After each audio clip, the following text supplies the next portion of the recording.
Alright guys, it's Gaz here, welcome back to CBNPC TV. Today we're going to be taking a look at another bag.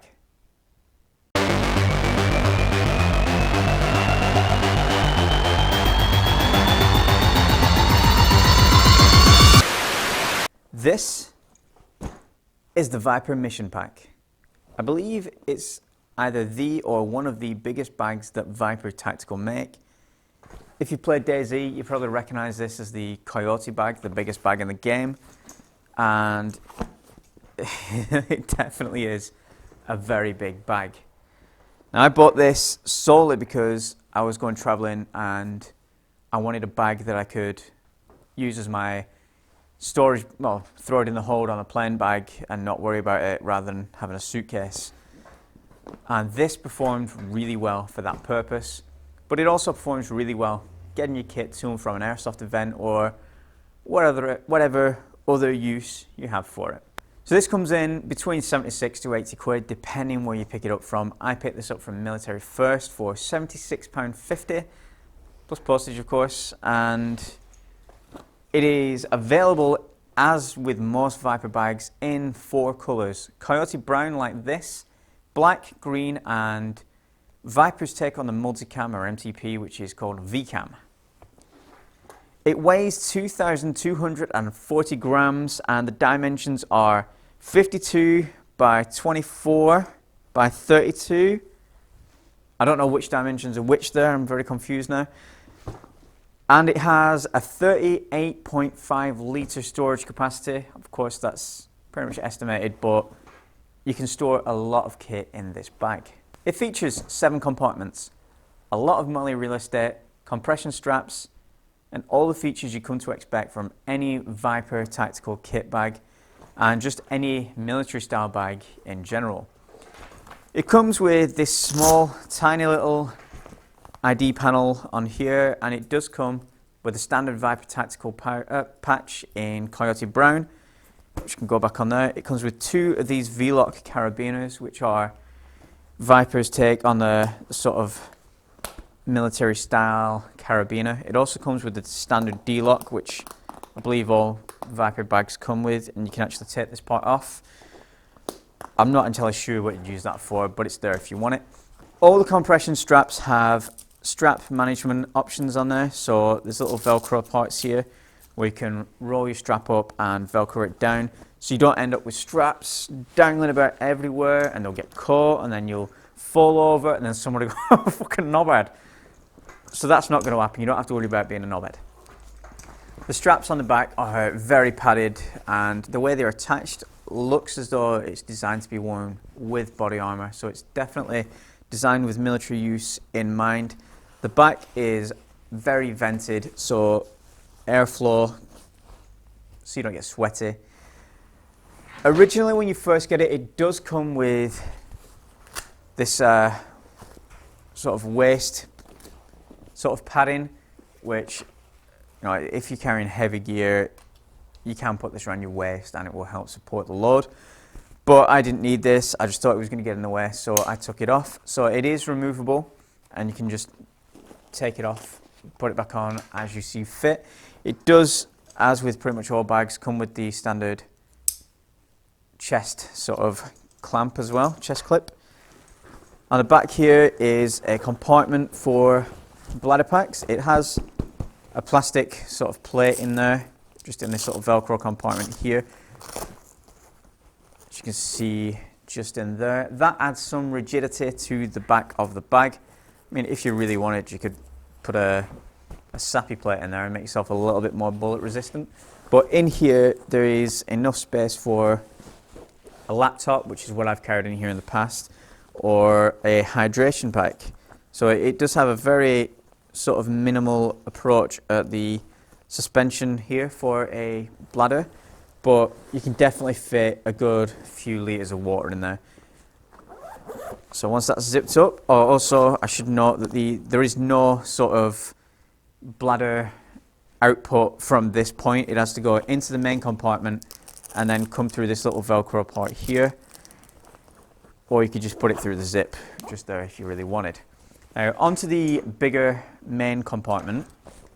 If we undo these retention straps here, the compression straps, all the zips are covered by flaps, which is great. Well, I say all the zips, the lower compartments aren't covered by flaps, but the main compartments are covered, which means if it rains, it's less likely to soak through your zips and make your underpants all wet, if you're carrying your underpants in here. So the main compartment folds right out, and it's great because it folds flat. Inside this part here, there are a number of retention straps, compression straps, which I've used when traveling to just basically compress the load down as much as I can so I can fit more in. So we'll just fasten all these up real quick to demonstrate those. The inside of the main compartment, aside from that, is very minimal. It does have some other sort of load-bearing or retention things here that you can tie stuff to. And like I said, the opening for the hydration bladder is just here, and it comes out just up at the top. But it does also have one here and one here. Now, for military use, you could stick an antenna through those if you're carrying a radio. The front of the internal compartment has two very large sort of mesh panels, both with zips, which are ideal for your smaller parts that you just want to keep separate from the main bit. I use these for underpants and socks. So if we zip that back up, again, that's a massive, massive compartment. I don't think I'm doing it justice showing how big it is, but it is definitely a huge, huge compartment if you like look at it compared to my body. Absolutely huge. It's a good 7 or 8 inches deep, and yeah, a lot of shit can be stored inside this bag. So zip up the main compartment, and now we'll go to the first of the outer compartments. So we'll just fold back these flaps, and again, same high quality zips with paracord pullers. And this it doesn't fold all the way out, but it does have a drainage vent in the bottom in case you spill something in here. This is more of an administrative sort of an administration pocket. It's got 3 different levels here. So this one up here is big enough to fit A4 paper in, and then there's one here that's same width but not quite as tall, and then again same width but not quite as tall. You can hold 4 pens, you can hold some smaller radios, or AR-15 magazines will fit in these. And then again, there's a lot of space in this bag. This here compartment is as big as some other bags that I've seen. So there is a lot of space just in there. It also has your standard sort of key retainer so you don't lose your keys. I'll zip that back up, and now there's the final sort of front pouch, which is just a very, very small side opening pouch here.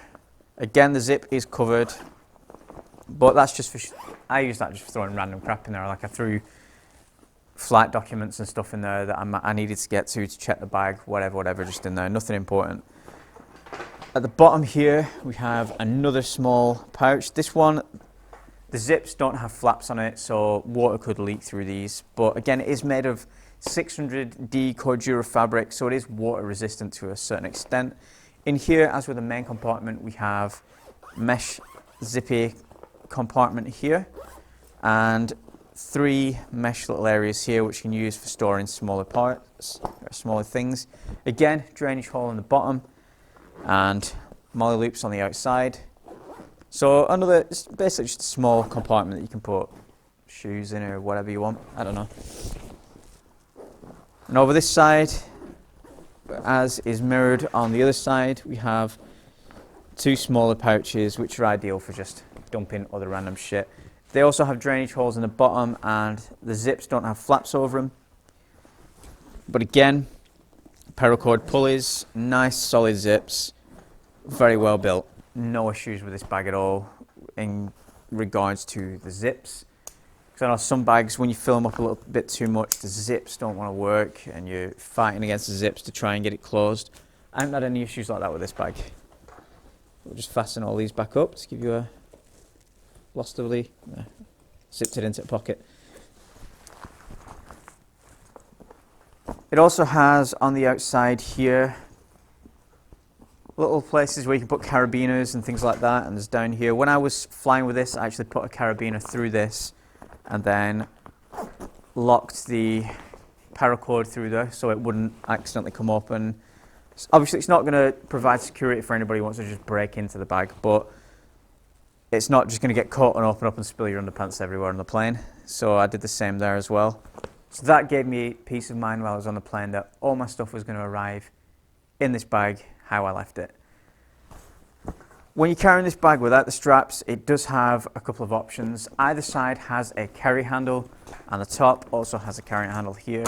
So it's very versatile, very modular bag, especially with the amount of molly loops on here. You can put a plethora of other pouches on here.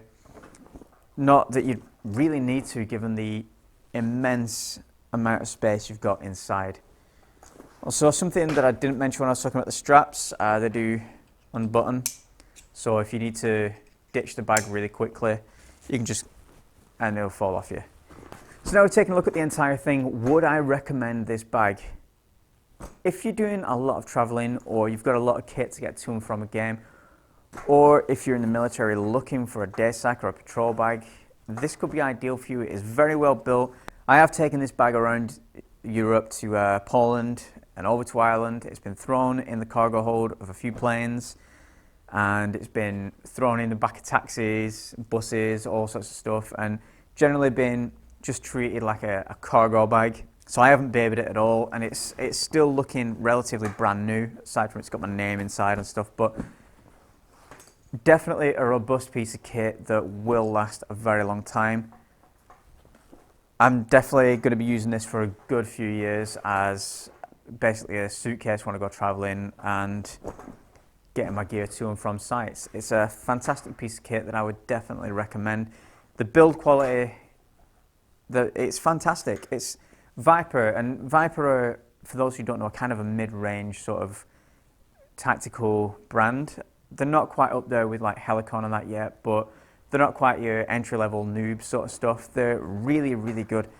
The quality of Viper kit has come a long way in the past few years, and I definitely like their kit. I've probably got about 4 of their bags now. Most of the pouches I use on my plate carrier are all Viper kit, so I'm definitely a bit of a Viper connoisseur. I like them a lot, and I really like this bag. Definitely gets the CBNPC seal of approval. It's alright, it's not bad. It is really big and bulky, and you can carry a lot of shit in there. You can see, in fact, you can see just from there like how big this bag actually is. It's a massive, massive kit bag, and it does exactly what it says on the tin. Although it doesn't come in a tin, so don't expect it to come in a tin. If you've enjoyed this video and found it useful, I'd love to hear your comments down below. Don't forget to like or dislike if you feel appropriate, and subscribe if you want to see more gear, kit, gun, and random bullshit reviews, gameplay footage, podcasts, and other random shenanigans. You can also check us out on Facebook, Instagram, Twitter, Tumblr, and Patreon. Basically, the URL /CBNPC, or just search CBNPC on all the social medias and you'll find us. Don't forget to follow us on them, because there's content that goes up there that doesn't appear on here, or doesn't necessarily appear on here, and they're all updated daily, so check back. Anyway, I'm Gaz, this is CBNPC TV, thank you for watching, and remember kids, the air may be soft, but our balls are hard. The bloody end cards, I mean, you can check out some other bag reviews and things. I always forget to start counting, I always forget how long I've been stood here. Yeah, going home in a minute. Last review I'm doing today. See ya.